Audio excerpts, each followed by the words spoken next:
اکھڑپن جھلکتا تھا کہ مد مقابل ایک کے بعد دوسری بار نظر ملاتے ہوئے گھبرا جاتا تھا، اور لب و لہجہ تو اس سے سواتر تھا، ایک دم قطعی اور چھا جانے والا۔ اور زرمل سے بات کرتے ہوئے تو اس میں زمانے بھر کی خشکی، ترشی اور کٹھور پن شامل ہو جاتا۔ تماشا ملاحظہ کیجیے، کچھ کر سکتی ہیں تو بس حد شوق کیجیے، اور کیا ہو سکتا ہے۔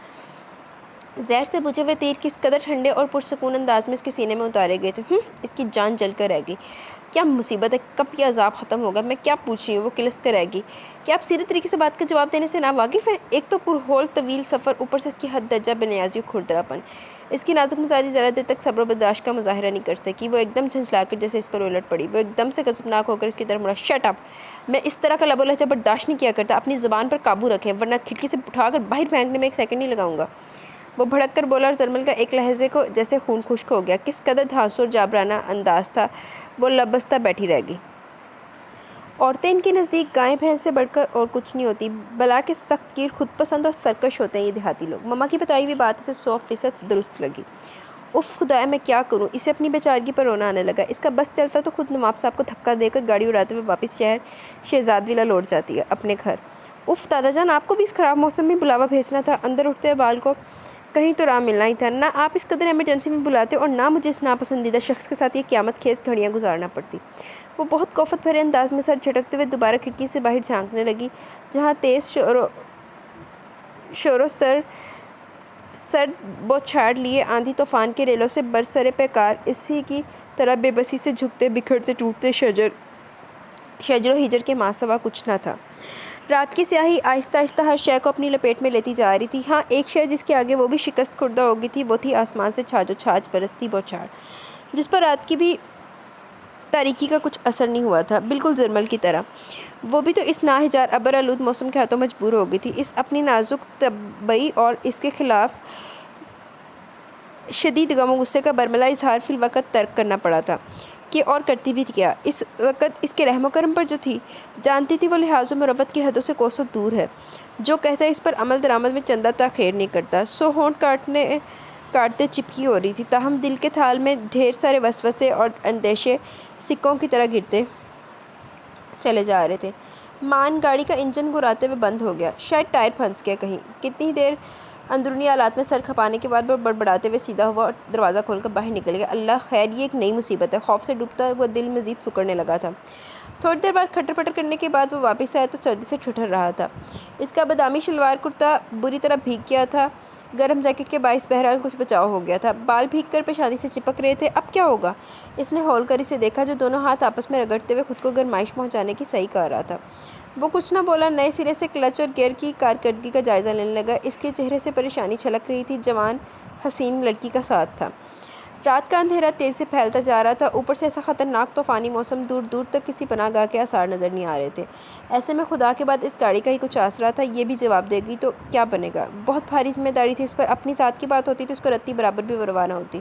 وہ کسی طرح بھی اس خطرناک صورتحال سے نپٹ سکتا تھا، مگر زرمل کی موجودگی نے اس کے ہاتھ باندھ دیے تھے۔ لڑکی ذات تھی اس ویرانے میں، اگر صورتحال قابو سے باہر ہو جاتی تو کیا گاڑی خراب ہو گئی ہے؟ اس کی تشویش فطری تھی۔ وہ بہت گھبرائی ہوئی خوفزدہ نظروں سے اسے دیکھ رہی تھی۔ ہو بھی گئی ہو تو آپ کی خدمات پیش کر سکتی ہیں اس سلسلے میں، طنز میں لپٹا بیزار کن جواب موصول ہوا۔ زرمل اینو نہ ایندے حال تے چھڑ دے، ایس قابل ہی نہیں ہے کوئی سوال کچھ پوچھیا جاوے، چول جہا اکڑی جا رہا ہے۔ وہ کڑ کر رہ گئی۔ اگر جو ایسی آفت نہ پڑتی تو کب کی 2 حرف بھیج کر اپنی راہ لیتی۔ وہ جل بھن کر کبابی تو ہو گئی تھی۔ تو آپ یہاں بیٹھے کیا کر رہے ہیں؟ وہ تل ملا کر پہلو بدلتے ہوئے کہہ گئی۔ وظیفہ کر رہا ہوں، جس کے فیض سے آپ کی والدہ محترمہ کا بھجوا ہوا ہیلی کاپٹر مرد کو آن پہنچ جائے گا۔ وہ جیسے کاٹ کھانے کو دوڑا تھا۔ وہ منہ ہی منہ میں بڑبڑاتے ہوئے رخ موڑ گئی۔ مجھ پر کس حساب میں برس رہے ہیں؟ میں نے چلتے وقت بھی کہا تھا کھٹارا گاڑی کو رہنے دے، پاپا کی جیپ لے لیتے ہیں۔ وہ ذرا دیر تک اپنے گیس پر قابو نہ پا سکی، سو بلا کر بگڑنے لگی۔ مگر آپ کے سر میں جانے کون سا سودا سوار تھا، لے کے مجھے بھی خوار کر ڈالا۔ وہ ہونٹ چباتے ہوئے برہمی سے سر جھٹک رہی تھی۔ اس کی برہمی سراسر رد عمل کے طور پر نمایاں ہوئی تھی۔ عباس نے نچلا ہونٹ دانتوں تلے کچلتے ہوئے ایک دہکتی ہوئی نگاہ اس پر ڈالی۔ دادا جان کی زندگی کا سوال نہ ہوتا اور امی اس قدر مجبور نہ کرتی تو اتنا لمبا سفر تو کجا آپ کے ساتھ ایک قدم کا ساتھ بھی گزارا نہ کرتا۔ خود کو تو کیا، اپنی گاڑی کو بھی آپ کے سائے سے دور رکھتا۔ اب بھی گھر پہنچ کر گاڑی اچھی طرح دھلواؤں گا، اور اندر باہر سے۔ میں ناپسندیدہ لوگوں کی مہک بھی اپنے ارد گرد برداشت نہیں کرتا ہوں۔ ایڈی بیستی! اس کے سرد و سپاٹ چہرے سے اس کی ذات سے حد درجہ بیزاری کے آثار واضح جھلک رہے تھے۔ مجھے بھی اس قدر مجبوری نہ ہوتی تو آپ کا ساتھ کبھی گوارا نہ کرتی۔ وہ بری طرح پیچ و تاب کھا کے رہ گئی۔ احساس ذلت سے چہرہ سرخ پڑ گیا۔ یار ویسے آج تھوڑی سی جو بارش ہوئی ہے نا، میں نے ٹھنڈ سی لگ رہی ہے۔ اچھا، اور آپ کس درجہ خود پرست اور کم ظرف انسان ہے، کتنے سے انسان کو بار بار جتلا کر خود کو مزید ہلکا کر رہے ہیں۔ وہ ملامت بھری نظروں سے اسے دیکھتے ہوئے داعش سے کہہ رہی تھی، شٹ اپ۔ وہ یکدم مشتعل ہو کر دھاڑا، میں اپنی ذات پر بیجا حرف گیری قطعی برداشت نہیں کر سکتا۔ تو پھر برداشت کیا کرتے ہیں؟ وہ چبا چبا کر بولتے ہوئے تیکھی نظروں سے اسے دیکھنے لگی۔ ایک لسٹ بنا دیجیے اس کی تاکہ مجھے یادداشت میں محفوظ کرنے میں آسانی رہے۔ وہ استضاعیہ گویا ہوئی۔ کیوں؟ آپ میری کیا لگتی ہیں جس سے اس درجہ ذاتی معاملے کو شیئر کروں؟ اس نے براہ راست اس کی بڑی بڑی خوبصورت آنکھوں میں آنکھیں ڈالتے ہوئے درشٹی سے استفسار کیا۔ اس کی نظروں میں جانے کیا تھا کہ وہ اپنی جگہ لرز کر رہ گئی۔ اس کے چہرے پر ایک رنگ سا آ کر گزر گیا۔ واقعی کیا رشتہ تھا اس کا جو خواہ مخواہ پرسنل ہو رہی تھی؟ ایک استاد اور شاگرد کا رشتہ تھا، تائزاد ہونے کے ناطے رشتہ بنتا تھا، اور ایک وہ نام نہاد رشتہ تھا جو کاغذوں میں بند پڑا تھا، مگر دونوں ہی میں سے کوئی بھی اس ایک دوسرے کو کسی بھی رشتے سے تسلیم کرنے پر آمادہ نہیں تھا۔ مجھے آپ کی ذات سے رتی بھر دلچسپی نہیں، آپ کی پسند و ناپسند سے مجھے کیا غرض؟ وہ تندی سے کہہ کر باہر دیکھنے لگی جہاں اب اندھیرے کے سوا کچھ نظر نہیں آ رہا تھا۔ برستی بوندوں کے ساتھ ساتھ تو اب گرج چمک بھی گویا بٹانے تشریف لے آئی تھی۔ بادلوں کی گرج اور بجلی کی کڑک دل دہلائے دے رہی تھی۔ اسی لمحے ایک زوردار کڑاکا ہوا، شاید کہیں بجلی گری تھی۔ آواز اس درجہ ہولناک تھی کہ وہ ایک چیخ مار کر اسٹیئرنگ سے الجھتے اس کے مضبوط ہاتھوں کو اپنے دونوں ہاتھوں میں جکڑ گئی۔ اپنے آپ میں رہو۔ دوسرا لمحہ قیامت کا تھا۔ وہ ایک لحظے کو تو جیسے حق تک بیٹھا رہ گیا، پھر دوسرے لمحے اس کے ہاتھ جھٹتے ہوئے غصے سے کہتا دوبارہ چابی اگنیشن میں لگانے لگا، اور وہ بیک وقت شرم گیس سے منجمد سی بیٹھی پھٹی پھٹی آنکھوں سے اسے دیکھتی رہی۔ اس کا فعل قطعی بے اختیاری اور فطری تھا، اس نے کوئی ان سے جان بوجھ کر کیا تھا۔ وہ مٹھیاں پھینچ کر اسے دیکھنے لگی۔ کیا مطلب ہے آپ کا؟ غصے و شرم سے اس کی آواز کانپ رہی تھی۔ جی چاہا زمین پھٹ جائے اور وہ اس میں سما جائے۔ آپ نے کیا سمجھ کر مجھ سے یہ بات کہی؟ وہ آگ بگولا ہو رہی تھی۔ ارے میں تو کبھی لعنت بھی نہ بھیجوں تم پر، سمجھتے کیا ہو اپنے آپ کو؟ بڑے پارسا بنے پھرتے ہو یار۔ لوگ کہتے ہیں سر عباس حیدر اپنے گرد اینٹی گرلز پرفیوم کا چھڑکاؤ کیے رکھتے ہیں ہم وقت۔ سب بکواس ایک دم۔ اسی باپ کے بیٹے ہو نا آخر، جس نے تمام ریکارڈ توڑتے ہوئے 4 شادیاں رچا رکھی ہیں۔ اسی خاندان کے ہو نا آخر، جہاں 3 4 شادیاں کرنا ایک مقبول عام پسندیدہ رواج سمجھا جاتا ہے۔ ممی کس قدر درست تجزیہ کرتی ہیں اس خاندان کا، نفس کا مارا ہوا، جنگلی اور حریص، عورت اور دولت کے پیچھے لپکنے والا خاندان۔ یہ گاؤں کے لوگ ہوتے ہی ایسے، بظاہر معصوم و سادہ، بباطن گنوں کے پورے۔ وہ جیسے اپنی سوچ پر مہر ثبت کر رہی تھی۔ خفت سے اس کا برا حال تھا، خود اپنی بزدلی پر بھی رہ کر ابال اٹھ رہے تھے۔ ذرا سی بجلی تو گری تھی، مجھ پر تو نہیں گری تھی نا؟ کیا ضرورت تھی اس کے بے رحم اور کٹھور وجود کا سہارا تلاش کرنے کی، اس کی مضبوط پناہ ڈھونڈنے کی؟ وہ خود پر لعنت ملامت کر رہی تھی۔ حسب سابق اس نے زرمل کے واویلے پر کان دھرنے کی زحمت نہیں کی۔ بے نیاز پنا نچلا ہونٹ دباتے ہوئے گاڑی سٹارٹ کرنے لگا۔ ست شکر کہ اس کا انجن بلا کر اپنی ضد چھوڑ کر بیدار ہونے پر آمادہ ہو گیا۔ چند ایک جھٹکوں کے بعد گاڑی آگے کھسکنے لگی تو اس نے شکر کا کلمہ پڑھا۔ اس قدر لمبا راستہ تھا، اسے سفر کی طوالت اور سنگین قسم کی خاموشی سے وحشت ہو رہی تھی، مگر کیا کرتی؟ وہ تو ضروری سے ضروری سوال کا جواب دینے کا بھی روادار نظر نہیں آ رہا تھا۔ یکایک اسے احساس ہوا کہ اس کا پیٹ بالکل خالی ہے۔ دوپہر کو وہ لوگ چلے گئے تھے۔ اس نے صبح ناشتے میں ایک سلائس اور چائے کا 1 کپ لیا تھا۔ چلتے وقت کچھ کھانے کا موڈ نہیں ہوا اور اب اسے زوروں کی بھوک لگ رہی تھی۔ سنیں، مجھے بھوک لگ رہی ہے۔ وہ تسلیم کرتی تھی کہ اس کی برداشت بہت کم تھی، خصوصاً بھوک، نیند اور غصہ برداشت کرنے میں وہ ازل سے ناکام رہی تھی۔ سو اس کی تلخ و ترش بھلا کر پھر اسے مخاطب کر بیٹھی۔ آپ کے نان و نفقے کی ذمہ داری مجھ پر نہیں ہے۔ کس قدر دو ٹوک انداز میں برجستہ جواب لڑکایا گیا تھا۔ گہرائی لی ہوئے اس معنی خیز لہجے میں کیا کچھ نہ تھا۔ وہ اچھی طرح سمجھ گئی تھی کہ اتنی نادان تو نہیں تھی اب۔ ایک لمحے کو تو وہ خجالت سے سرخ پڑ گئی۔ نعمتوں کے خوان تو سے جانے سے رہا، کھانے کے لیے میرے سر کے علاوہ فی الوقت اور کچھ دستیاب نہیں۔ اس کے اس قدر بے مروت انداز پر وہ پوری جان سے سلگ کر رہ گئی۔ میں اس قدر کڑوی اور زہریلی ڈش کھانا پسند نہیں کرتی۔ وہ بمشکل تمام اپنے کھولتے ہوئے اعصاب پر قابو پاتے بظاہر بڑے تحمل سے گویا بھی، ڈرنک کے طور پر کھیتوں میں بھرا پانی بھی موجود ہے، جائیے اور نوش جاں کیجیے۔ دوسری طرف حد درجہ اطمینان کی کیفیت تھے۔ بڑے سڑے سڑے جواب سوٹ رہا ہیرو۔ وہ جی بھر کر زج کر رہا تھا۔ سنیے، آپ کو مجھ سے اس طرح بات کرنے کا کوئی حق نہیں پہنچتا۔ وہ بے بسی کی انتہاؤں کو چھوتی ہوئی گیس بھری نظروں سے اسے دیکھ رہی تھی۔ آپ ہوتے کون ہیں میرا مذاق اڑانے والے؟ وہ بل کھا کر سنتناتے ہوئے کہہ بیٹھی۔ اپنا منہ سنبھال کر بات کیا کرو مجھ سے، سمجھی؟ وہ گرا کر الٹ پڑا۔ وہ خائف سی ہو کر لاچاری سے انگلیاں مروڑتے ہوئے سامنے متوجہ ہو گئی۔ اس کی دھوند سختی اور اذیت بھری رفاقت برداشت کرنا اس کی مجبوری تھی۔ گاؤں کے لوگوں کو رشتوں کی پہچان بالکل نہیں ہوتی، کیا بہن اور کیا بیٹی اور کیا ماں، کسی کا لحاظ نہیں کرتے، جو ان کے آگے ڈٹ جائے اس کی چمڑی ادھیڑ ڈالتے ہیں۔ اس کے اندر کے ننگے بھوکے وحشی جذبے کسی بھی قسم کی تہذیب اور شرافت سے ماورا ہوتے ہیں۔ بس پیٹ بھرا ہو، حکم بجا لانے والوں کی قطاریں ہوں تو ان جنگلی مرد سورماؤں کے بھڑکتے کلیجے ٹھنڈے پڑ جاتے ہیں۔ ماما کی بتائی ہوئی باتیں رہ رہ کر اس کے کانوں میں گونج رہی تھی جو اسے حرف بہ حرف سچ لگ رہی تھی۔ 11 باری ایک دم تیز ہو گئی، اس قدر تیز کہ گاڑی چلانا دشوار تر ہوتا گیا۔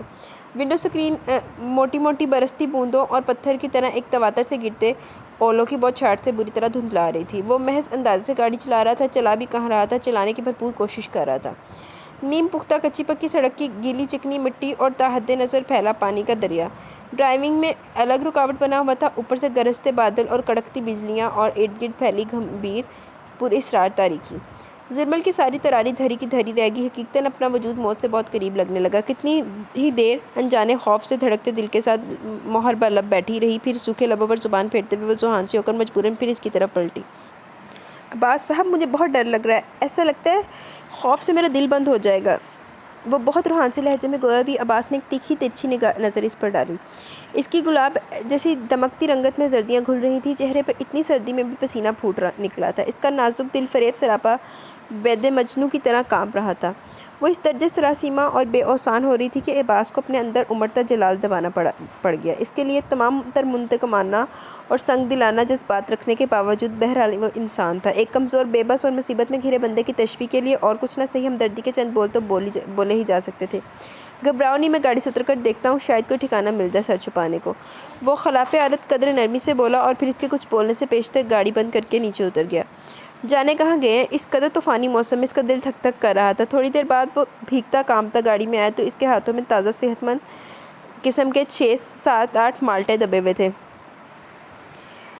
اجلت میں توڑنے کے باعث کچھ کی ٹہنیاں بھی پتوں سمیت ساتھ لٹک رہی تھی۔ سڑک کے کنارے مالٹوں کا باغ لگا ہوا ہے۔ ادھر پہلی بار اس نے اپنی طرف سے وضاحت دی تھی۔ فی الوقت بھوک مٹانے کے لیے اس سے زیادہ اور کچھ نہیں مل سکتا۔ یار ایڈے مزیدار مالٹے مل رہے، حالے بھی ہور کی چاہیے زرمل بی بی تینوں۔ باغ کے شمالی کونے کی جانب کسی گاؤں کے آثار دکھائی دے رہے ہیں۔ کوشش کر کے تھوڑی دور تک گاڑی چلائی جا سکتی ہے، خدا کرے واقعی کوئی گاؤں ہی ہو۔ اب مزید سفر ناممکن ہو گیا، صبح ہی کچھ ہو سکے گا۔ ابھی کھانا مالٹا۔ اس کے لہجے سے تشویش چھلک رہی تھی۔ اور رات؟ اس نے بدحواس ہو کر اس کی طرف دیکھا۔ وہ کہاں گزاریں گے؟ گاؤں کے کسی گھر میں پناہ لیں گے۔ دیہاتی لوگ اتنے تو مہمان نواز ہوتے ہی ہیں۔ آخر میں وہ طنز کرنے سے باز نہیں رہ سکا۔ زرمل جیسے کانوں میں تیل ڈال کر ڈیش بورڈ پر سے ایک مالٹا اٹھا کر چھیلنے لگی۔ جانے بھوک کی شدت تھی یا واقعی زمین کی تاثیر تھی کہ مالٹے سے بہت میٹھے، رس بھرے اور خوش ذائقہ لگے۔ وہ جو خوبصورت سی پلیٹ میں رکھی صاف ستھری سیاہ مرچ اور نمک کے چھڑکاؤ کے ہمراہ مالٹے کی کاشیں بڑی نفاست سے کانٹے سے کھانے کی عادی تھی، آج مالٹے کے رس سے سنے ہاتھوں سے اس قدر رغبت سے سارا نخرہ اور تنتکا بھول کر خود چھیل کر صاف کر کے ہاتھ کی اوک پر رکھ کر کھا رہی تھی۔ وقت وقت کی بات ہے ساری۔ عباس نے بھی 2 مالٹے کھائے۔ چھلکے وغیرہ پھینکنے کے لیے جب اس نے کھڑکی کا شیشہ نیچے کیا تو برفیلی ہوا کا تند و تیز جھونکا زرمل کو بری طرح کپکپا گیا۔ ایک مالٹا مینو بھی دے دیں۔ کسی طرح گھسٹ گھسا کر گاڑی کا بوڑھا ہانپتا کانپتا انجن باغ کے شمالی کونے تک پہنچ ہی گیا اور پھر جیسے کھانستا ہوا دم توڑ گیا۔ انجن نہ ہو گیا، کوئی 1902 کا بابا ہو گیا۔ آپ لاک لگا کر گاڑی میں بیٹھے، میں گاؤں کے کسی گھر کا دروازہ کھٹکھٹاتا ہوں۔ سامنے کچھ دور مکانات وغیرہ نظر آ رہے ہیں۔ وہ اسے ہدایت اور وضاحت کرتا ہوا پھر گاڑی سے باہر نکل گیا۔ 15-20 منٹ کے جان لیوا انتظار کے بعد وہ واپس آیا تو اس کے ساتھ 2 آدمی بھی موجود تھے۔ اس کے اشارے پر وہ جی کڑا کر کے نیچے اتر آئی۔ سردی کی شدت سے رگوں میں خون جمتا محسوس ہو رہا تھا۔ مجھ سے نہیں چلا جا رہا۔ چکنی مٹی اس کے پیروں تلے پھسلتی محسوس ہو رہی تھی۔ کچا راستہ تا حد نظر تالاب بنا دکھائی دے رہا تھا۔ تو کیا سر پر اٹھا لوں اب؟ وہ بھنا کر مڑتے ہوئے اسے ڈانٹنے لگا۔ زرمل کی جان جل کر رہ گئی۔ خود تو کسی مزے سے اپنے کسی ہوتے سوتوں سے باتیں بگاڑ رہے ہیں اور وہ کھسیا کر دل ہی دل میں سے لتاڑنے لگی۔ گرتے پڑتے بلا کر گھر کی دہلیز پر پہنچ ہی گئی۔ ماسی، او ماسی، خیر سے پرونے آ گئے ہیں۔ غلام رسول نے سر پر سے چھاتا جھٹکتے ہوئے زنانہ کمرے کے پاس آ کر اونچی آواز میں ہانک لگائی۔ سو بسم اللہ، رب کل دیا خیرہ کرے۔ ایک صحت مند سی اماں ٹائپ خاتون نے بیٹھک میں داخل ہو کر بلا توقف زرمل کو گلے لگا کر 2-3 بار بھینچنے کی رسم پوری کرنے کے بعد عباس کے سر پر ہاتھ پھیرا۔ انداز یوں تھا جیسے اپنے کسی جان سے پیارے کی علامت ہوئی ہو۔ ماسی کے پیچھے اس کی بہو اور غلام رسول کی بیوی جھجکتی شرماتی اس کے قریب آ گئی اور سلام دعا کے بعد وہ جھٹ پٹ بن پوچھے کھانا لے آئی۔ زہرا، پرونوں کے لیے منجی بسترے کا انتظام کر دیا تو نے؟ وہ کھانا کھا چکے تو ماسی نے بہو سے دریافت کیا۔ نہیں ماسی، تجھ سے پوچھنا تھا کہ کدھر لگاؤں؟ ادھر اسی بیٹھک کے پلنگ پر ہی نہ ڈال دوں رضائی؟ زہرا کا اشارہ بیٹھک کے کونے پر رکھے رنگین پایوں اور لکڑی کے منقش چھوٹی سی پشت والے بڑے کشادہ سے نواڑی پلنگ کی جانب تھا، جس پر بہت خوبصورت سی رنگین کڑھائی والی سفید سوتی کی چادر بچھی ہوئی تھی۔ چادر کے کناروں پر سفید کروشیے سے بہت خوبصورت کام بنا ہوا تھا۔ سرہانے کی سمت 3 عدد خوب پھولے ہوئے کڑھائی والے غلافوں والے تکیے پڑے ہوئے تھے۔ ہاں یہ ٹھیک رہے گا، دونوں میاں بیوی کے لیے کافی رہے گا، یہ بیٹھک گرم بھی کافی ہے۔ ماسی کے مہمان آخر شہری بابو تھے، ان کے حساب سے بیٹھک ان کے اعلیٰ درجے کی رہائش گاہ تھی۔ کل 3 تو کمرے تھے بیٹھک سمیت، ایک میں زہرا، غلام رسول اور ان کے دونوں بچے تھے، تو دوسرے میں ماسی اور اس کا خاوند امام دین۔ بس تو رضائی ڈال دے، وہ شنیر والی ہے نا جو پیٹی میں رکھی ہوئی ہے، وہ لے آ۔ ماسی نے خاص مہمانوں کے لیے خصوصی اہتمام کی ہدایت کی تھی۔ بہو کو زہرا جھٹ پٹ رضائی لانے کے بعد برتن سمیٹ کر اٹھ کھڑی ہوئی۔ پتر تسی ہن آرام کرو، تھکے ہوئے ہوگے۔ زہرا یہ اپنا کاکا تو نہیں رو رہا؟ ایک شیرخوار بچے کی آواز کان میں پڑنے پر ماسی گھٹنوں پر ہاتھ رکھ کر اٹھتے ہوئے بہو کو بھی متوجہ کرتی گئی۔ آپ کے کتنے بچے ہیں جی خیر سے؟ زہرا نے جاتے جاتے یوں ہی اشتیاق سے زرمل کا چہرہ دیکھتے ہوئے پوچھ ڈالا جہاں ہوائیاں اڑ رہی تھی۔ ایک رنگ آ رہا تھا، ایک جا رہا تھا۔ وہ ہراساں سی ہو کر انتہائی اضطرابی کیفیت میں ہاس میں چلتے ہوئے ادھر ادھر دیکھتی جیسے خود سے بھی نظر چرا رہی تھی۔ لے پگلی نہ ہو تو، ارے ابھی تو نئی نویلی دلہن دکھائی پڑتی ہے یہ۔ ماسی کی تجربہ کار نظروں نے لمحوں میں اس کا سراپا جانچ لیا تھا، تبھی ہنستے ہوئے بہو سے کہہ رہی تھی، کتنا عرصہ ہوا ویا کو؟ اس بار اس نے پوچھا گیا۔ وہ جی بات یہ ہے کہ ہم لوگ، وہ ٹوٹ کر امڑ آنے والے فطری حجاب پر بمشکل قابو پاتے ہوئے گھبرا کر وضاحت کرنے ہی والی تھی کہ اسی دم تیزی سے اس کی بات کاٹتے ہوئے باس بول پڑا، ماسی 4 مہینے ہوئے ہماری شادی کو۔ اس کے لہجے میں ماسی کے لیے احترام تھا اور زرمل کے اعصاب پر جیسے کوئی بم پھٹا تھا۔ سٹپٹا کر الجھی گھبرائی متحیر نظروں سے اسے دیکھتے ہوئے ماسی سے دوبارہ وضاحت کرنا چاہی، مگر اسی دم عباس نے اپنا بھاری پاؤں اس کے پاؤں پر رکھ کر گوہے چپ رہنے کا اشارہ کیا۔ اسے ایک اور جھٹکا لگا، وہ بے یقینی اور سراسیمگی سمیت بھونچکا سی اسے دیکھتی رہ گئی۔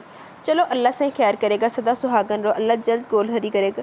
اب تم لوگ سو جاؤ، میں بھی چلتی ہوں، بہت رات ہوگی۔ یہ کنڈی لگا لو پتر، اندر سے بہت تیز ہوا ہے، باہر جیسے بند پھاٹکوں کو بھی اکھاڑ پھینکے گی۔ رب کرے کل تھم جائے می، کھڑی فصل کے لیے نیری تباہی ہے تباہی۔ ماسی اپنی گرم چادر لپیٹتے ہوئے کہتی کمرے سے باہر نکل گئی۔ زرمر تو جیسے پانی پانی ہو گئی۔ یہ کیا بکواس ہے، آپ نے ان کو بتایا کیوں نہیں؟ ماسی کے نکلنے پر وہ بپھرے ہوئے انداز میں اس سے الجھ پڑی۔ اسے بے طرح شرمندگی ہو رہی تھی۔ مصلحت اسی میں تھی کہ ان کے قیافے کو درست تسلیم کیا جائے۔ محترمہ یہ گاؤں ہے، کزنز، گرل فرینڈ یا بوائے فرینڈ کی اصطلاح سیدھے سیدھے فحاشی کے زمرے میں آتی ہے۔ وہ اسپاٹ اندازے میں کہہ کر موزے اتارنے لگا، مگر میں آپ کی گرل فرینڈ کب ہوں؟ وہ دانت پیس کر مخاطب ہوئی تھی، چہرہ لال بھپوکا ہو رہا تھا۔ تو کیا ہے میری؟ ایک لمحے کو رک کر اس نے سر اٹھا کر براہ راست اس کی آنکھوں میں دیکھ کر سوال کیا۔ اس کی چمکیلی نظروں میں ڈولتی حد درجہ تندی اور سرد مہری زرمل کو عجیب طرح سے ہلانے لگی۔ وہ گھبرا کر پلکیں جھپک گئی، اس نظروں کے انگارے سے اپنے پورے وجود میں دہکتے محسوس ہو رہے تھے۔ اس قدر طوفانی موسم میں رات گئے ایک جوان لڑکی کو تنہا لے کے اتنے طویل سفر پر نکلنے والے اجنبی کی پذیر آئی۔ وہ گھبرا کر پلکیں جھپک گئی، ان نظروں کے انگارے سے اپنے پورے وجود میں دہکتے محسوس ہو رہے تھے۔ اس قدر طوفانی موسم میں رات گئے ایک جوان لڑکی کو تنہا اتنے طویل سفر پر نکلنے والے اجنبی کی پذیر آئی۔ سیدھے سادہ دل لوگ یہ کرتے ہیں کہ پنچایت بلائی جاتی ہے اور کھڑے کھڑے اغوا یا گھر سے فرار کا مقدمہ بنا کر قانون پسندی کے اعلیٰ درجے کے اظہار کے طور پر تھانے دار صاحب کو بلایا جاتا ہے تاکہ لڑکی کے گھر والوں کا پتہ لگا کر بحفاظت ان کے سپرد کیا جا سکے۔ ان کے ہم محرم کے بغیر لڑکی کے سفر پر نکلنے کا تصور ہی نہیں پایا جاتا۔ اسی لیے مسافر کے ساتھ ایک لڑکی ہمراہ دیکھ کر خود بخود مجھے شادی شدہ سمجھ لیا، کیونکہ ان سے آگے کچھ سوچنا ان کے تصور میں ہی نہیں ہے۔ اگر میں ان کی غلط فہمی دور کر دیتا تو رات بسر کرنے کے لیے یہ آخری پناہ گاہ بھی نصیب نہ ہوتی، سو مجھے مصلحتاً یہ کڑوا گھونٹ پینا پڑا۔ زرمل ہونٹ چباتی چپ ہو رہی ظاہر ہے اور چارہ بھی کیا تھا۔ اوسان تو دونوں کے خطا ہوئے جب ایک اور بھیانک صورتحال کا ادراک ہوا۔ حواس سے بری طرح بجتے کھلتے دروازے کو عباس بند کر کے جب واپس پلٹا تو وہ گھبرا کر کرسی سے اٹھ کھڑی ہوئی اور کرسی کی پشت پر اپنی لرزتی انگلیاں جما دی۔ او مائی گاڈ! سچویشن سمجھتی عباس چکرا گیا، اور زرمل کی تو یہ حالت تھی کہ کاٹو تو بدن میں لہو نہیں۔ اس نے بڑے بے ساختہ دھڑ دھڑاتے دل پر ہاتھ رکھ لیا، آنکھوں میں جہاں وہاں خوف و ہراس کا راز تھا۔ انہیں بالکل خبر نہیں تھی کہ مصلحتاً پیا جانے والا یہ کڑوا گھونٹ اس درجہ خطرناک اور سنگین صورتحال اختیار کر جائے گا۔ دونوں پریشان سے انداز میں کمرے کا جائزہ لے رہے تھے۔ 60 واٹ کے بلب کی پیلی ملچکی روشنی پلستر لگے در و دیوار سے ٹکرا کر عجیب نامانوس سا امتزاج پیدا کر رہی تھی۔ کمرے میں 2 کرسیاں، ایک درمیانے سائز کی مربع شکل کی میز اور 2 موڑے تھے، اور دوسرے کونے میں بڑا سا کشادہ پلنگ تھا جسے کھیسوں کی تہوں نے بہت نرم بنا دیا تھا۔ پلنگ پر شنیل کی سرخ بڑے بڑے دلکش پھولوں والی سبز رضائی پائنتی کی جانب سلیقے سے رکھی ہوئی تھی۔ پلنگ اتنا وسیع اور عریض تھا کہ 2 بندے بڑی آسانی سے سو سکتے تھے۔ ماسی اور زہرا نے اپنی طرف سے میاں بیوی کے لیے شب بسری کا انتظام کرنے میں کوئی کسر نہیں چھوڑی تھی۔ ضرورت کی ہر شے موجود تھی اور اس گرجتے برستے سرد برفیلے موسم میں رات کے اس پہر اس قدر محفوظ پرحرارت اور آرام دہ خوابگاہ کا میسر آ جانا یقیناً ایک نعمت سے کم نہیں تھا، مگر یہ لطف تو تب کشید کیا جاتا جب حقیقتاً یہ تعلق دل کی گہرائیوں سے اس بات کے مراحل طے کرتا وہ پر پان چڑھا ہوتا۔ یہاں تو یہ عالم تھا کہ بہت سارے قریبی رشتوں کی موجودگی کے باوجود دونوں کے دل ایک دوسرے سے ہزاروں نوری سال کے فاصلے پر تھے۔ ایک اجنبی اور غیر لڑکی کے ساتھ رات ایک کمرے میں گزارنا یقیناً کسی بھی خوددار شریف النفس اور اعلیٰ انسانی تہذیبی روایات کے علمبردار خاندانی مرد کے لیے ایک امتحان سے کم نہیں ہوتا، اور پھر لڑکی بھی ایسی جس کی حسن و جوانی قیامت خیز حد تک بہکا دینے والی ہو۔ اور زرمل کے خدشے تو سوا تر تھے۔ ایسا جارح بے رحم وحشی مرد جو ایک لمحے کو بپھر کر پرانے حساب بے باک کرنے پر تل گیا تو وہ مڑا کچھ فاصلے پر کھینچ کر اوطاق میں رکھی گئی سال پرانا ٹائٹل کٹا پھٹا رسالہ اٹھا کر پڑھنے لگا۔ عباس کی حرکت اس کے اندر کی اضطراب اور الجھن کی واضح عکاس تھی۔ زرمل گھبراہٹ سے مفلوج ہوتی حسیات بمشکل تمام چوکس رکھتے ہوئے ایک چور نگاہ موڑے پر بیٹھے لمبے چوڑے بھرپور وجود پر ڈالی۔ اس کے انداز میں بڑی شان بے نیازی اور حد درجہ استغنا جھلکتا تھا۔ وہ ایک دم چھا جانے والی زبردست پرسنالٹی کا مالک تھا۔ دیہات کے تر و تازہ خالص ماحول میں بڑا فولادی سراپا ناقابل تسخیر دکھائی دیتا تھا۔ بلا شبہ سر عباس حیدر ذہانت، متانت اور مردانہ دلکشی کا بے مثال نمونہ ہے۔ یونیورسٹی کے طلباء اور اکثر اساتذہ اس بات کے قائل تھے، مگر زرمل چڑ جاتی۔ سراسر دھوکہ اور فریب کاری ہے، چال ہے اس شخص کی اپنی کھوکھلی شخصیت پر پردے ڈال رکھے ہیں، ورنہ اس کا خاندان تو وہی ہے جو عورتوں کو جوتی کپڑے کی طرح استعمال کرتا ہے۔ وہ دل ہی دل میں کھولتی جلتی بھنتی رہتی، اور اب اس طرح اتنی رات کو تنہا ایک بند کمرے میں اس بے رحمی و صفاقی کے چلتے پھرتے اشتہار کے ہمراہ رات گزارنے کا تصور ہی اس کی رگوں پہ میں سنسنی دوڑا گیا تھا۔ خوف نے اس کے حواس طلب کر لیے تھے۔ یہ تو پتھر اور فولاد کو ملا کر بنایا گیا تجھ سی بے بس، کمزور اور خوف میں ڈوبی لڑکی پر قابو پانے کے لیے تو اسے چند سیکنڈ بھی نہیں لگیں گے۔ وہ گاہے خوفزدہ نظریں اس کے رسالے میں گم وجود پر ڈالتے ہوئے غیر ارادی طور پر ادھر ادھر دیکھتی بچاؤ کا ذریعہ تلاش کر رہی تھی۔ اس طرح تو رات گزرنے سے رہی۔ اس کا دل انجانے خدشات کے پتال میں ڈوبتا چلا جا رہا تھا۔ اعصاب جیسے ٹوٹنے بکھرنے کے صبر آزما مراحل سے گزر رہے تھے۔ رات بہت ہو گئی اور مجھے تو نیند آ رہی ہے، میرا خیال اب سو جانا چاہیے۔ دفتر میں رسالہ طاق میں رکھ کر مڑا اور اس کی طرف دیکھتے ہوئے کمرے کے وسط میں اس کے قریب آ گیا۔ خوف سے اس کا دل دھڑک کر جیسے حلق میں آ گیا۔ وہ بے ساختہ غیر محسوس انداز میں پیچھے سرکی۔ وہ اس لمحے متوجہ نہیں تھا۔ اس نے اپنی جیکٹ اتاری اور جھٹک کر کرسی کی پشت پر پھیلا دی۔ ماما کی کہی بھی باتیں اس کے ذہن میں گھوم رہی تھی۔ میرا خیال ہے اب سوچنے سمجھنے کا وقت نہیں رہا، ماں نے اس کی گمبھیر آواز کمرے کے سناٹے میں ابھری۔ زرمل نے بری طرح چونک کر سر اٹھایا۔ وہ سیدھا اس کی آنکھوں میں دیکھ رہا تھا۔ زرمل کو جیسے کرنٹ سا لگا۔ اس کا لہجہ اسے بہت غیر معمولی اور زومانی محسوس ہو رہا تھا۔ اس کی آنکھوں کے یہ اندھیرا چھا رہا تھا۔ بالآخر وہ وقت آن پہنچا تھا جب وہ اپنی تمام تر وحشتوں کو اس کے وجود میں منتقل کرنے کے لیے قطعی آزاد تھا۔ اس کے خوف سے مفلوج ہوتے اعصاب پر ماما کی بتائی ہوئی ماضی کی داستانیں جیسے اوس بن کر گرنے لگیں۔ شہزاد اور ثریا بی بی دونوں ہڑپا شہر کے گمنام سے گاؤں موزہ دوداسو کے باسی تھے۔ قسمت اچھی تھی کہ قدرت نے مہر لگا دی۔ شہزاد پڑھ لکھ گئے اور بزنس ایڈمنسٹریشن میں ڈگری حاصل کرنے کے بعد لاہور میں اپنے ایک دوست کے ساتھ مل کر چمڑے کا کاروبار شروع کیا، جو دیکھتے دیکھتے ملکوں پھیل گیا۔ شادیاں خاندان سے باہر کرنے کا ان کے ہاں رواج نہیں تھا، سو بزنس سیٹ کرتے ہی بڑی سعادت مندی سے اپنے باپ عبدالودود کے طے کردہ رشتے کے مطابق اپنی چچا کی بیٹی ثریا کو بیاہ لائے۔ ثریا کا مزاج گاؤں کی سب لڑکیوں سے قطعی مختلف تھا۔ بے تحاشا حسن، رکھ رکھاؤ، بول چال میں نزاکت، مزاج میں شاہانہ پن تن تکا۔ اپنے حساب سے وہ گاؤں کی سب سے زیادہ پڑھی لکھی لڑکی تھی، جس نے پوری 8 جماعتیں پاس کی ہوئی تھی۔ اے لو جی 8 پڑھ کے اپنے آپ نو نا 8 نہ ہو گئیاں انہیں کوئی نہ میں ہن کی کما۔ سو اس لحاظ سے بھی مرتبہ اونچا ہو گیا۔ ثریا کو ہمیشہ سے اپنے گاؤں کے گھٹے اور یکدانیت لیے وہ بیزار کن ماحول سے چڑ رہی تھی۔ شادی کے بعد جو زندگی میں پہلی بار شہر کی اتنی کھلی ڈلی اور چمکتی دمکتی فضاؤں سے مانوس ہوئی تو پھر پلٹ کر دیکھنا سہانے روح محسوس ہونے لگا۔ ماں باپ رشتہ دار گلے شکوے کرتے کہ ثریا تو پنڈ کا راستہ ہی بھول گئی ہے، مگر ثریا بیگم کو اس گندی سندی گھٹن زدہ فضاؤں میں الرجی ہونا شروع ہو گئی تھی۔ اوقات بھول گئی ثریا بی بی۔ شہزاد کو ویسے بھی کون سی فرصت تھی، وہ بزنس مائنڈ انسان تھے، ان کے اپنے دھندے ہی جان نہیں چھوڑتے تھے۔ ایک دفعہ سسر کے بہت اصرار پر بادل ناخواستہ عید پر موزہ دوداسو گئے۔ اس وقت ان کی اکلوتی بیٹی زرمل شہزاد فقط 3 سال کی تھی۔ عبدالودود کو ڈر تھا کہ یہ قدم دوبارہ ادھر نہیں اٹھیں گے، انہوں نے خاندان کی یکجائی سلامت رکھنے کے لیے اپنے بڑے بیٹے کی سب سے پہلی اولاد یعنی عباس حیدر کا نکاح زرمل سے کر دیا۔ عباس اس وقت غالباً 9-10 برس کا ہوگا۔ سب کچھ اس قدر اچانک اور غیر متوقع ہوا کہ ثریا بیگم چوت چرا نہ کر سکی۔ سوچتے سے بہرحال وہ دکتی تھی، دور بیٹھ کر اپنی منمانی تو کرتی، جب وہ مقابل آتے تو شہر کی پالشڈ ثریا پھر سے گاؤں کی دبی سہمی سی ثریا بن جانے پر مجبور ہو جاتی تھی۔ چلو کوئی تھا جدے کو دب دیا ثریا بی بی۔ اپنی عزیز جان بیٹی کا مقدر پھوٹنے کا تماشا ان کے لیے انتہائی روح فرساں تھا۔ اس کے بعد ان کے قدم پنڈ کی رہ گزر کے لیے اجنبی ہو گئے۔ پلٹ کر نہ کبھی خود گئی نہ میاں کو جانے دیا۔ یہ شکر تھا کہ میاں سرتا پا ان کے تھے، جو کہا جیسا کہا منوا لیا۔ بزنس کے پھیلاؤ کے پیش نظر شہزاد کو انگلینڈ میں رہ کر برانچ کی دیکھ بھال کرنا پڑی تو ثریا بھی جھٹ پٹ تیار ہوگی۔ پیسے کی کمی نہ تھی، شہزاد نے لندن میں چھوٹا سا ذاتی گھر خرید لیا اور بیوی اور بیٹی سمیت ملک چھوڑ گئے، اور پھر برسوں وہیں قیام رہا۔ اس دوران ثریا بیگم مکمل طور پر خود سے موضوع دواسو کی باسی ہونے کا ٹھپا صاف کرنے میں کامیاب ہو چکی تھی۔ انگلش لینگویج کے کورس نے زبان بھی سکھا دی، استعمال کی نت نئی چیزیں میسر آئیں تو پہننے اوڑھنے برتنے کے سب طریقے بھی آتے چلے گئے۔ کچے کوٹھوں میں رہنے والی نیم خواندہ ثریا کا نام اب ترا داری، رکھ رکھاؤ، نزاکت و نفاست اور معاشرتی آداب و اطوار کے حوالے سے مثال کے طور پر محفلوں میں گونجا کرتا تھا۔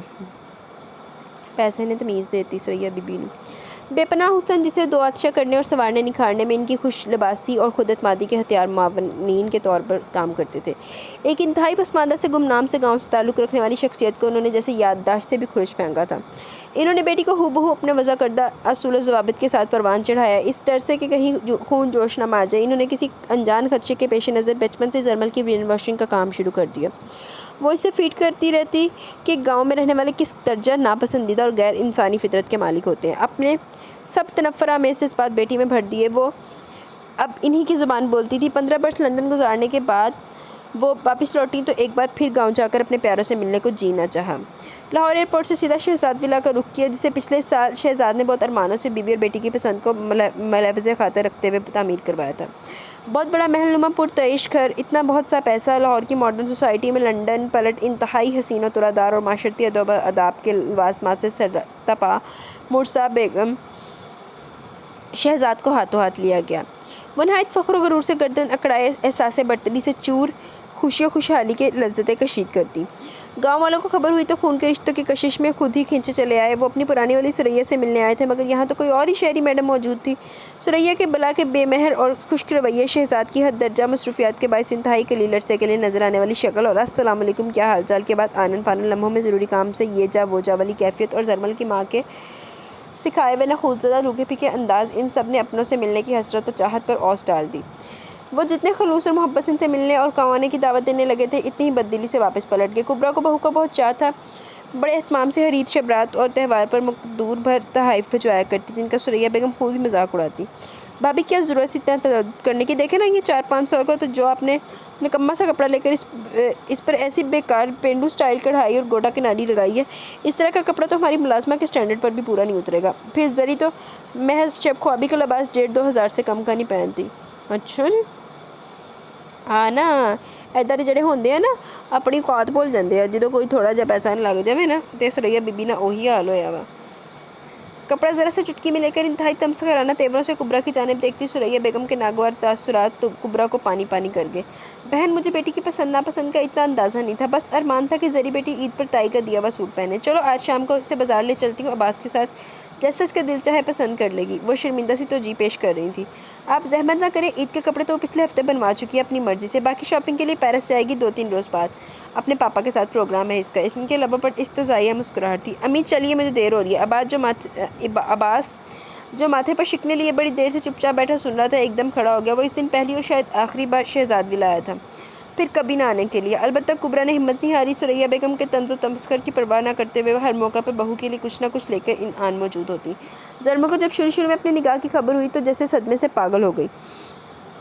ایسے میں ثریا بیگم نے اسے اپنی آغوش میں بھرتے ہوئے تسلی کرائی۔ ارے میری جان، تم کتی بے فکر رہو، بھلا میں اپنی جان سے پیاری بیٹی کو اس جہنم میں جلتا دیکھ سکتی ہوں؟ میں نے پہلے انتظام کر رکھا، تمہارے پاپا کو ذہنی طور پر اس فیصلے کے لیے تیار کر لیا کہ تمہاری شادی گاؤں میں ہرگز نہیں کرنی۔ ایک تو ماحول کا فرق ہے، دوسرے ہم اپنی بیٹی کو ساری عمر سوتن کا دکھ جھیلتے نہیں دیکھ سکتے۔ وہاں کے مرد پہلی دوسری شادی تو شگلن کرتے ہیں اور 3-4 سے پہلے تو فل سٹاپ لگانے کا کوئی تصور ہی نہیں ہے۔ ہماری ایک ہی تو بیٹی ہے، میں جانتی ہوں کہ کبرا کے پڑے ہوئے. تمہارے حسن، تعلیم اور اسٹیٹس کے بل پر وہ بیٹے کو یہاں لاہور میں مستقل سیٹ کروانے کے خواب دیکھتی ہے.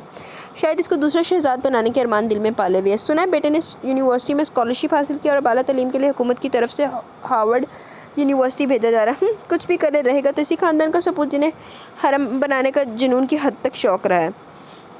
اچھا تو آپ تو کی ہیں، آپ بھی تو اسی خاندان کا سپوت لائے قدروں نکلی ہوئی ہیں. چول عورت. ثریا بیگم کے انداز میں تحقیر و تنفر تھا. تمہارے پاپا نے میرے کہنے پر بابا جان سے بات کی ہے کہ وہ اس رشتے پر راضی ہیں. ہم جلد ہی قانونی طور پر کاغذات بھی سائن کروا لیں گے. تم یوں سمجھو جیسے ایسا کچھ بھی نہیں ہوا. اس نام نہاد نکاح کی کوئی اہمیت نہیں ہے اور میں نے تو تمہارے لیے جانے کیا کیا سوچ رکھا ہے. ثریا ساڑی کی فال درست کرتے ہوئے اٹھ کھڑی ہوئی اور آہستہ سے اس کے کندھے تھپ تھپاتے ہوئے کچھ سوچ کر دوبارہ مخاطب ہوئی. تمہارے لیے بہت سے رشتے آ رہے ہیں. ہمارے سارے جاننے والے اپنے بیٹے کے لیے تم میں انٹرسٹڈ ہے. خصوصاً وہ مسز خان تو اپنے بیٹے جمشید کے لیے بہت عرصے سے کہہ رہی ہیں. مجھے بھی کوئی جلدی نہیں ہے، ابھی تو تم پڑھ رہی ہو. میں نے کسی کو بھی تمہارے بچپن کے اس نکاح کے بارے میں نہیں بتایا. تم بھی کسی سے ذکر نہ کرنا. مجھے تو یہ سوچ کر ہی شرم آتی ہے کہ اگر ہمارے ملنے والوں کو خبر ہو جائے کہ مسٹر مسز شہزاد نے اپنی اکلوٹی بیٹی کا رشتہ گاؤں کے اتنے اجڑ گوار جنگلی خاندان میں طے کر رکھا ہے تو کس طرح نہ تمس کر اڑے گا ہمارا. تمہارے پاپا کی ساری عزت خاک میں مل جائے گی اور میں تو کہیں منہ دکھانے کے قابل نہیں رہوں گی. تو یہ انہوں نے پتہ لگ جائے کہ مسز شہزادی پچھلی اوقات کی ہے تو پھر وہ سارے عزت خاک نہیں ملے گی. وہ بے ساختہ جھجھری لے کر رہ گئی. میں تو ان کی آمد کو بھی مشکل تمام برداشت کرتی ہوں. بس چپ آتے یہ نام نہاد کاغذی رشتہ ختم ہو جائے تو صاف کیا ڈالوں گی کہ دوبارہ زحمت نہ کرے. اور زرمل حرف بہ حرف ماں سے اتفاق کرتے ہوئے پوری طرح مطمئن ہو گئی. یہ اتفاق ہی تھا کہ اس نے یونیورسٹی میں کیمسٹری ڈپارٹمنٹ میں ایڈمیشن لیا تو میرے سبجیکٹ رکھ کے بہ گئی زرمل بی بی. یہ اتفاق ہی تھا کہ اس نے یونیورسٹی میں کیمسٹری ڈپارٹمنٹ میں ایڈمیشن لیا تو پریویس کے حصے میں سر عباس حیدر آ گئے. 3 سال امریکہ میں اعلیٰ تعلیم حاصل کرنے کے بعد وہ پاکستان آیا تو یونیورسٹی میں لیکچرشپ کی آفر مل گئی. یہاں وہ جاب کے ساتھ ساتھ اپنی پی ایچ ڈی بھی کمپلیٹ کر رہا تھا. اس کے علاوہ یونیورسٹی کے انتظامیہ میں سے بہت اہم عہدہ دیا گیا تھا. پرماننٹ سی یا کانٹریکٹ سی. اس کے لیکچر دینے کے انداز سے اسٹوڈنٹ بہت امپریس ہوتے تھے. اس کا نام ذمہ دار، ذہین اور سلجھے ہوئے اساتذہ میں شمار کیا جاتا تھا. یونیورسٹی میں پڑھاتے ہوئے یہ اس کا 3را سال تھا. اس دوران وہ لاہور کے ایک پرسکون سے علاقے میں اپنا ایک چھوٹا سا خوبصورت سا ذاتی گھر بھی بنا چکا تھا. اس سے چھوٹا ایاز اور سلمت اور بہن سبیحہ یہیں اس کے ساتھ رہتے تھے. اماں اور ابا جی کو بھی بہت بلایا مگر وہ ان کا یہاں دل نہیں لگتا تھا. ہاں آتے جاتے ضرور تھے. زرمل نے جب ایڈمیشن لیا اور باقاعدہ کلاسز جوائن کی تو سر عباس حیدر کی یونیورسٹی میں اس قدر پذیرائی پر جیسے پہنچ کر رہے گی. اس کے وہم و گمان میں بھی نہیں تھا کہ وہ اتنے اجڑ اور معاشرتی ادب و اداب سے بے بہرا پسماندہ سے خاندان کا بندہ اس درجہ پولائٹنس، ڈیسنسی اور گریس کی علامت بن جائے گا. اس کا خیال تھا کہ اپنی خاندانی نفس پرستی کے مظاہرے کے طور پر ضرور اس کے پیچھے آئے گا. اس کی توجہ کی بھیک مانگے گا مگر یہ اس کی خام خیالی تھی. وہ تو اس کے وجود سے یکسر بے نیاز تھا. اسپیشل ٹریٹمنٹ تو ایک طرف، اس کے برعکس اس کا رویہ زرمل کے ساتھ دوسرے طلباء کے مقابلے میں خاصا جارحانہ اور سرد ہوتا تھا. وہ اس کی اس درجہ بے نیازی بلکہ صاف طور پر نظر انداز کرنے والی پوسلیسی پر دہک کر آتش فشاں بن گئی. پہلے دن میں بہت سارا میل اور بدگمانیاں جمع تھی، اب ان میں مزید اضافہ ہو گیا اور اس دن تو جیسے وہ تندوری بن گئی. تندوری چکن. وہ بیٹھے اندر. عباس حیدر کے روم سے نکلتے اپنے کلاس فیلو اسفند یار سے بگڑے انداز میں پوچھا، وہ کون؟ بیچارہ اسفند یار ہکا پکا اس کی شکن آلود پیشانی دیکھ رہا تھا. وہ جذباتی ہو کر ادھر ادھر دیکھنے لگی. سر عباس. اس کے لہجے میں کرواہٹ سی گھل گئی تھی ان کے نام لیتے ہوئے. پھر اسفند یار کی اس بات میں جواب دینے پر وجہ سے پیر پٹکتی ہوئی اندر داخل ہوئی. وہ ٹیبل پر جھکا ان حماق سے کچھ پڑھ رہا تھا. اس پر سائن فرما دیجیے. بہت چبا کر بولتے ہوئے اس نے کچھ پیپر ان کے سامنے پٹکے. ماما نے بتایا تھا کہ کل پاپا نے ماما کے کہنے پر عباس کو طلاق کے کاغذات بنوا کر بھجوائے تھے دستخط کروانے کے لیے، لیکن کل وہ کاغذات چونکہ واپس مل گئے تھے رجسٹری کی شکل میں. عباس نے نہایت سکون سے سر اٹھایا، ایک تلخ ناگوار نگاہ اس پر ڈالی اور پھر کچھ کہے بنا کاغذ ہاتھ سے پیپرز ایک سائڈ پر کر کے دوبارہ اپنے کام میں مشغول ہو گیا. یوں جیسے کمرے میں ایک جیتا جاگتا حسین و نوخیز وجود نہ ہو، پتھر کا مجسمہ دھرا ہو. کیا مطلب ہے آپ کا؟ اس کے تو سر پر لگی اور تلووں پر بجھی. آپ کو دستخط کرنا ہوں گے. وہ ہٹ دھرمی سے بولی، عجیب تماشا بنایا ہوا. میں آپ کی نفس پرستی کی بھیٹ نہیں چڑھوں گی. سیڑھی چاہیے تو کوئی اپنے معیار کی ڈھونڈے. اور یو شٹ اپ. یک بہ یک اس کے لہجے میں آتش فشاں دہک اٹھا تھا. وہ بڑی برداشت رکھنے والا بندہ تھا اور بہت کم آؤٹ آف کنٹرول ہوتا تھا. او یو شٹ اپ. یک بہ یک اس کے لہجے میں آتش فشاں دہک اٹھا تھا. وہ بڑی برداشت رکھنے والا بندہ تھا اور بہت کم آؤٹ آف کنٹرول ہوتا تھا. مگر زرمل کے اس درجہ نخوت آمیز تحکمانہ انداز نے اس کے اندر آگ سی بھڑکا دی. وہ جس کاردار توہین آمیز انداز میں سے مخاطب ہوئی تھی اس نے اس کے اندر وحشت سے بھر دی. مرد اپنی مردانگی پر ضرب پڑتے ہی زخمی شیر بن جاتا ہے. وہ لمحہ بھر میں ڈگ پھر کر اس کے سامنے اور غصے سے سرخ پڑتے چہرے سے میں آگے بڑھ کر ایک جھٹکے سے اس کا بازو پکڑ کر اپنی جانب کھینچ ڈالا. اس کے ذہن و گمان میں بھی نہیں تھا کہ وہ اس درجہ جسارت کا مظاہرہ بھی کر سکتا ہے۔ اس کی نظروں میں تو جیسے زمین و آسمان گھوم گئے۔ میں لعنت بھیجتا ہوں تم پر، تمہاری صورت اور تمہارے اسٹیٹس پر۔ اس کے دونوں ہاتھ آہنی گرم سلاخوں کی طرح اس کے دونوں کندھوں پر جم گئے۔ اس کا الجھتا و پرتپش تنفس زرمل کے بھاپ کی طرح چہرے پر لگ رہا تھا۔ اس کا پرکشش مردانہ چہرہ سرخ ہو کر بالکل قنداری انار بن گیا تھا۔ وہ اپنے ساری چوکڑی بھول کر پھٹی پھٹی دہشت زدہ آنکھوں سے دیکھتی رہ گئی۔ احساس ذلت کے سبب اس پر جیسے خون سوار ہو گیا۔ زرمل کا دل خوف سے بند ہونے لگا۔ مرد کا ایسا جارحانہ اور وحشی روپ کب دیکھا تھا؟ میرے اختیار میں ہوتا نا تو ایک دہائی قبل اپنے نام تمہارے نام کے آگے سے مٹا چکا ہوتا۔ دارا چاند کی التجائیں ہاتھ باندھ دیتی ہیں، ورنہ اس نے نچلا ہونٹ دانتوں تلے دبا لیا۔ تم جیسی لڑکیاں تو میری ٹھوکروں میں ہوتی ہیں۔ ایک ثانیے کو رک کر اس نے تحقیر آمیز لہجے میں اپنی بات مکمل کی۔ جانتا ہوں اچھی طرح تمہارے سطیم مزاج کو میں، آخر ماں کی تربیت یافتہ۔ اس کے لہجے کی کاٹ اور چبھن نے زرمل کو کھولا کر رکھ دیا۔ آپ کون ہوتے ہیں مجھ پر یہ میری ماں پر الزام تراشی کرنے والے؟ وہ بے ساختہ ابل پڑی۔ اور چھوڑیے میرے بازو، شرم آنی چاہیے آپ کو۔ اور دوسرے لمحے ایک زناٹے دار تھپڑ اس کا گال سرخ کر گیا۔ اگر میں ایسے نفس پرست ہوتا تو اتنا آج تم میرے 3-4 بچوں کو پال رہی ہوتی، اور میں چاہوں تو تمہاری اس درجہ زبان درازی بدتمیزی کا بڑی آسانی سے مرا چکھا سکتا ہوں۔ تمہیں 1-2 دن کے لیے کسی ہوٹل میں لے جا کر اپنی گھڑیاں رنگین کر لینے کے بعد طلاق دے دوں تو بتاؤ کیا بگاڑ لوگے تم لوگ میرا؟ شرعی و قانونی حق رکھتا ہوں تم پر۔ یہ ہو گیا میرے اوپر کچھ چڑھ گیا تھا۔ 1 منٹ رکنا ذرا گائز، پتہ نہیں کسی اچھا کدھر گیا۔ جب جی چاہے استعمال کر سکتا ہوں، میرا تو کچھ نہیں جائے گا۔ ہاں، تمہارے نام نہاد کنوارپن کا بھید کھل جائے گا، اور تمہیں سر آنکھوں پہ بٹھانے والے تمہارے حلقہ احباب کے لوگ جن سے تم یہ دیکھو مچھر ہے منوس مارا احباب کے لوگ جن سے تم لوگوں نے یہ تعلق خفیہ رکھا ہوا ہے، ان پر جب یہ کھلے گا کہ تم نے اپنے باپ کی عزت کا جنازہ نکال دیا تو تم پر ایک کے بعد ایک دوسری نظر ڈالنا بھی گوارا نہیں کریں گے۔ تم لوگ کہیں منہ دکھانے کے قابل نہیں رہو گے۔ اس کے ہاتھوں کا آہنی وحشیانہ دباؤ ایک ایک کر کے اس کے ساری مدافعانہ حسیات کو سلاتا چلا گیا۔ چھوڑ دیجیے مجھے پلیز۔ اس کا لہجہ آنسوں میں ڈوب گیا تھا۔ اس کی سہمی نظروں میں اترتا پانی کام کر گیا۔ لب کاٹتے قہر آلود نظروں سے اسے دیکھتے ہوئے بلاخر اسے چھوڑ کر پیچھے ہٹ گیا اور اپنی ناہموار سانسیں متوازن کرنے لگا۔ آئندہ میرے ساتھ اس طرح کی گفتگو کی تو نتیجے کی ذمہ دار آپ خود ہوں گی۔ وہ اپنے اندر کے اشتعال اور وحشت سے بھرے مرد کو نئے سرے سے گہری نیند سلانے کے لیے رخ موڑ کر دونوں مضطربانہ انداز سے آپس میں رگڑتے ہوئے اپنے اعصاب پرسکون رکھنے کی کوشش کر رہا تھا۔ میں بددستور دالا جان کے سلسلے میں راضی کرنے میں لگا ہوں۔ جس دن محسوس کر لیا کہ میرا فیصلہ ان کے دل اور اعصاب پر بجلی بن کر نہیں گرے گا اور وہ اس امر کو قبول کرنے میں ذہنی طور پر آمادہ ہو جائیں گے، اسی دن آپ کے حسب منشا کاغذات آپ کو مل جائیں گے۔ مجھے آپ کی اپنی ذات سے نتھی رکھنے کی قطعی کوئی چاہ نہیں۔ اس کے سرد لب و لہجے میں تحکم درایا۔ جا سکتی ہیں اب آپ۔ وہ اسپاٹ انداز میں کہہ کر ایک دم پلٹا اور کرسی پر بیٹھ کر کتاب اپنے چہرے کے آگے رکھ لی۔ زرمل تھکے تھکے قدموں سے بمشکل خود کو گھسیٹتی ہوئی باہر نکل گئی اور اسے اس قدر سبکی محسوس ہو رہی تھی کہ زمین میں دفن ہو جانے کو جی چاہ رہا تھا۔ سو اس نے بدلہ لینے کی ٹھان لی اور اس کی خواہش پلا کر پوری ہو گئی۔ یونیورسٹی کے ڈرامیٹک کلب کے سیکرٹری نے یونیورسٹی کے ایک فنکشن کے لیے تیار کیے گئے ڈرامے میں زرمل کو ہیروئن کے رول کی آفر کی، جو اس نے قبول کر لی۔ اتفاق سے فنکشن میں ٹی وی کا ایک مشہور اور مستند پروڈیوسر سر رضا چودھری بھی آیا ہوا تھا۔ اس نے زرمل کی کمال درجے کی اداکاری سے متاثر ہو کر اسے اپنے ڈرامے میں مرکزی کردار کی آفر کی۔ اتفاق سے عباس بھی وہیں موجود تھا۔ اس کے چہرے پر ابھرنے والے ناگوار تاثرات نے عجب ضد دلا دی۔ ویسے تو شاید وہ نہ کرتی، مگر اسے جلانے ستانے کا موقع ہاتھ لگ گیا تھا، سو جھٹ رضامندی دے ڈالی۔ مس زرمل شہزاد، آپ کو سر عباس سے حیدر بلا رہے ہیں، اس کے ایک کلاس والوں نے بتایا۔ تو میں کیا کروں؟ بدمزاجی سے بولی۔ جی؟ اس کے لہجے کی تحقیر پر اسے احساس ہوا کہ وہ اپنی روح میں بے دھڑک کیا کہہ گئی۔ کچھ نہیں، میں کہہ رہی تھی کہاں ہے وہ؟ اس نے تیزی سے خود پر قابو پا کر بات بنائی۔ توہن و کرہن اسے اس طرف جانا پڑا جہاں اس کا کلاس والوں نے نشاندہی کر رہا تھا۔ ضرور اس جنرل کی بات کرنا ہوگی جسے اس کی اتنی تاکید کے باوجود مقررہ تاریخ پر جمع نہیں کروایا تھا۔ اسے جیسے اس کی ہر بات پر ضد باندھنے کی عادت سی ہو گئی تھی۔ رضا چودھری کو انکار بھجوا دیں، اب ڈرامہ میں کام نہیں کریں گے۔ وہ بغیر کسی سلام دعا کے ناخوشگوار تاثرات سے مزین چہرہ لیے چپ چاپ اس کے قریب آن کھڑی ہوئی تھی۔ اس کے سوالیہ نظروں سے دیکھنے پر اس چھوٹتے ہی خشک سپاٹ تحکم بھرے انداز میں گویا ہوا، یہ میرا پرسنل معاملہ ہے۔ وہ اس کے انداز پر تب کر اکھڑ پن سے بولی۔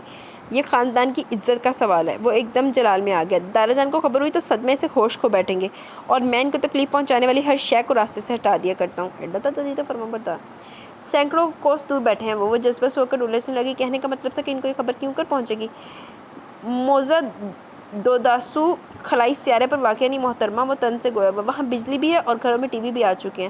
آپ پہلی فرصت میں چودھری صاحب کو جواب دے دیں۔ اس کا انداز حتمی تھا اور جو نہ دوں تو۔ اس نے بڑی جسارت سے سیدھا اس کی آنکھوں میں دیکھتے ہوئے سرکشی سے پوچھا۔ عباس نے ایک لمحے کو بغور اس کا چہرہ نظروں سے جانچا۔ سفید گلابی مائل حسین دل فریب نقوش سے سجا ساحرانہ مکھڑا، دلکش متناسب سراپا، بلا شبہ زہد شکن تھا۔ تو بہرحال ایک پتہ میرے ہاتھ میں بھی ہے، اس کارڈ کی کسی بھی وقت استعمال کر سکتا ہوں۔ اس کے بے رحم لہجے میں چھپی تنویر دھمکی لمحوں میں زرمل کو زیر کر گئی۔ ان سیاہ چمکیلی آنکھوں میں ایسی برودت تھی کہ وہ بے ساختہ خائف سی ہو کر نگاہ چلا گئی۔ وہ بے بس ضرور ہو گئی تھی، مگر گزرتے وقت کے ساتھ ساتھ اس کا دل اس کے خلاف نفرت اور منتقمانہ جذبوں سے لبریز ہوتا جا رہا تھا۔ وہ جلد از جلد اس کاغذی بندھن سے چھٹکارا چاہتی تھی۔ اس کی درشت مزاجی اور بے مہری اسے لمحہ سلگاتی تھی۔ یہ محض اتفاق تھا کہ گاؤں سے اس دن ٹیلی گرام موصول ہوا جب شہزاد صاحب کو لندن روانہ ہوئے محض 21 گھنٹے ہوئے تھے اور ثریا بیگم کے پیرس کے لیے ٹکٹ آئے رکھے تھے۔ شام کو ان کی فلائٹ تھی۔ ان کا مسز افریدی کے ہمراہ ایک ہفتہ وہاں رہ کر شاپنگ کرنے کا پروگرام طے تھا۔ عبدالودود صاحب کی طبیعت سخت خراب تھی، ان کی حالت نازک تھی اور انہوں نے جائیداد وغیرہ کے بٹوارے کے سلسلے میں کاغذات سونپنے کے لیے ان لوگوں کو بلوایا تھا۔ محض عبدالودود صاحب کی بیماری ہوتی تو شاید ثریا بیگم پرواہ نہ کرتی، مگر ان کے ساتھ ساتھ زمین و جائیداد کے کاغذات کا بھی معاملہ تھا، سو بعد میں ناخواستہ زرمل کو بھیجنے پر آمادہ ہوگی۔ شہزاد صاحب کا اتنی جلدی لندن سے واپس آنا مشکل تھا اور وہ بھی پیرس کی فلائٹ مس نہیں کر سکتی تھی۔ ایسے میں زرمل ہی بچتی تھی، مگر اسے بھیجنے کا مسئلہ تھا، اس نے تو کبھی اپنے ہوش میں گاؤں کی شکل بھی نہیں دیکھی تھی۔ اس کی عمر کا زیادہ تر حصہ باہر گزرا تھا۔ اتفاق سے کبرا خانم کا فون آ گیا۔ وہ آج ہی صبیحہ کو لے کر شہر آئی تھی۔ صبیحہ کا پرچہ تھا، وہ 2-3 ہفتے قبل گاؤں چلی گئی تھی۔ کبرا سسر کی مزاج پرسی کے بعد بیٹی کو شہر چھوڑنے آئی تھی، پھر عباس کو بھی اطلاع دینا تھی۔ ثریا بہن، عباس بھی تھوڑی دیر بعد یونیورسٹی سے آ کر جانے کے لیے نکل رہا ہے، اگر آپ کو اعتراض نہ ہو تو زری بیٹی کو اس کے ساتھ روانہ کر دیں۔ عام حالات میں ثریا بیگم مر کر بھی گوارہ نہ کرتی، مگر اب مجبوری تھی، سو راضی ہوگی۔ زرمل کو پتہ چلا تو خاصا وویلا مچایا، خوب بسوری کے اکیلے نہیں جا سکتی، بور ہو جاؤں گی، یہ وہ۔ میری جان، ایک آدھ دن کی بات ہے، بس حاضری ہو جائے گی، ورنہ تمہیں پتہ ہے نا ساری عمر تانا ملتا رہے گا کہ قریب المرگ سسر کو اطلاع پر بھی پوچھنے نہیں آئی۔ تمہیں کیا پتہ، یہ خاندان والے تو موقع کی تلاش میں رہتے ہیں۔ پھر تمہارے پاپا کے حصے کی خاصی جائیداد اور زمینیں بھی ہیں، ان کے کاغذات کی وصولی ضروری ہے۔ کیا خبر کل کلا تمہارے تایا اور چچا وغیرہ قابض ہو بیٹھیں۔ ہم تو کبھی بھولے سے بھی ادھر نہیں گئے، وہ آرام سے سب سنبھال لیں گے۔ یوں اسے جانا پڑا۔ عباس کتنی راضی نہیں تھا، مگر دادے جان کی حالت کے پیش نظر کبرا کے سمجھانے بجھانے پر بمشکل اسے ساتھ لے جانے پر آمادہ ہوا تھا۔ اوپر سے اس کے نخرے اور تنتکا دیکھ کر اس کی جھنجھلاہٹ اور کوفت سواتر ہو رہی تھی۔ کیا بات ہے بھائی، اس طرح کیا دیکھ رہی ہیں؟ آنکھیں پھاڑ کے وہ جھنجھلا گئی۔ اس نے جیسے بہت سہم کر ہراساں نظروں سے اس کی طرف دیکھا۔ میں کہہ رہا ہوں یہ مراقبہ ختم کرنے کا وقت نہیں ہے۔ وہ اس کو سوچ بچار میں ڈوبا دیکھ کر برہم ہوا۔ جائیں جا کر سو جائیں بستر پر، اس نے اپنی جھنجھلاہٹ ضبط کرتے ہوئے تحکمانہ انداز میں کہا۔ اور آپ؟ اس کا دل اس سمے اس بری طرح دھڑک رہا تھا کہ جسم کے روے میں جیسے کہ دھک دھک دوڑتی تھی۔ پلکیں جھکی ہوئی تھی، لہجے میں ایک نامعلوم سی پست سی کیفیت در آئی۔ میں بھی کچھ کرتا ہوں، فی الحال آپ تو نپٹے نا۔ پھر وہ آگے بڑھا، درمیانی میز کی ایک طرف کھسکائی، پلنگ کے اوپر پڑی رنگین چادر کھسکائی، 2-3 کھیس تہہ در تہہ بچھائے ہوئے تھے۔ اس نے 2 کھیس الگ کر کے پلنگ پر دوبارہ سے چادر ڈال کر رضائی درست کی، پھر میز ہٹا کر خالی ہو جانے والی جگہ پر ایک کھیس بچھایا، تکیہ ایک طرف جما کر کچھ سوچ کر کرسی کی پشت پر پڑی جیکٹ دوبارہ اٹھا کر پہن لی، دوسرا کھیس ٹانگوں پر پھیلا کر اچھی طرح جسم اطراف سے لپیٹ کر دوسرے ہی لمحے وہ اپنے زمینی بستر پر استراحت فرما رہا تھا۔ وہ دمبا خود سی لب بستہ کھڑی ساری کارروائی دیکھ رہی تھی۔ کھڑے کھڑے رات نہیں گزرے گی، ابھی لمبا سفر باقی ہے، موڈ نہیں ہے تو بھی سو جائیں، روشنی تنگ کر رہی ہے تو بلب بجھا دیں، بیکار خدشات کو دل میں جگہ نہ دیں۔ نفس پر سواری کرنا مشکل صحیح، مگر ایسا ناممکن بھی نہیں ہے، اور میں نے اس کو کبھی بھی منہ زور نہیں ہونے دیا۔ آپ بے فکر رہیں، میں اس وقت حالت جنگ میں نہیں ہوں۔ منزل تک بحفاظت پہنچنے تک آپ کی جان و آبرو میری ذمہ داری ہے۔ ناخوشگواری صحیح، مگر بہرحال مجھ پر عائد کر دی گئی ہیں، اور پھر میں بدعہد اور خائن نہیں ہوں۔ وہ بے تاثر انداز میں کہہ کر کڑوڑ بدل کر کھیس منہ پر تان کے سر کے نیچے دباتے ہوئے جیسے قلعہ بند ہو گیا تھا۔ وہ گمسم سے انداز میں تنے ہوئے سفید کھیس پر خالی خالی نظریں جمائے اس کی باتوں کو سمجھنے کی کوشش کر رہی تھی۔ پھر آہستہ قدموں سے چلتی وہ قدرے ہچکچاہٹ کے بعد پلنگ تک آئی، جوتے اتار کر بہت تذبذب کے بعد ٹانگیں اوپر کر کے پلنگ کی چھوٹی سی پشت سے ٹیک لگا کے شنیل کی بھاری رضائی اپنے طرف سرکا کر اوڑھتے ہوئے درزیدہ نظروں سے کمرے کے ایک کونے میں زمین پر پڑے سفید کھیس میں چھپے لمبے چوڑے وجود کو بے یقینی کے عالم میں دیکھا۔ وہ جیسے یقین و بے یقین کے گرداب میں پھنس کر رہ گئی تھی۔ کتنی دیر تو اپنی حفاظت کے خیال سے شعوری طور پر خود کو بیدار رکھنے کی صحیح کرتی رہی، مگر پھر بیز نواڑی پلنگ اور گرم بھاری مخملی رضائی نے دن بھر کے تھکے وجود کو اپنی پرحدت پناہیں بخش کر نیند کی آغوش میں دھکیل دیا۔ اس کی نیند بہت ڈسٹرب تھی، کتنی ہی بار رات میں ٹوٹی، اور ہر بار بے اختیار اس کی نگاہ پہلے اپنے بائیں جانب خالی پہلو پر اور پھر اس سفید کھیس کے تنے ہوئے خیمے پر جا ٹکتی تھی، جہاں کسی قسم کی جنبش نہیں ہوئی۔ بلاخر صبح فجر کی اذانوں کے بعد وہ دوبارہ بیدار ہو گئی۔ اس وقت وہ مکمل طور پر ہوش و حواس میں تھی۔ دور کہیں سے دودھ بلونے، مویشیوں کے ڈکرارنے اور مرغے مرغیوں کے شور مچانے کی آوازیں کان میں پڑ رہی تھیں۔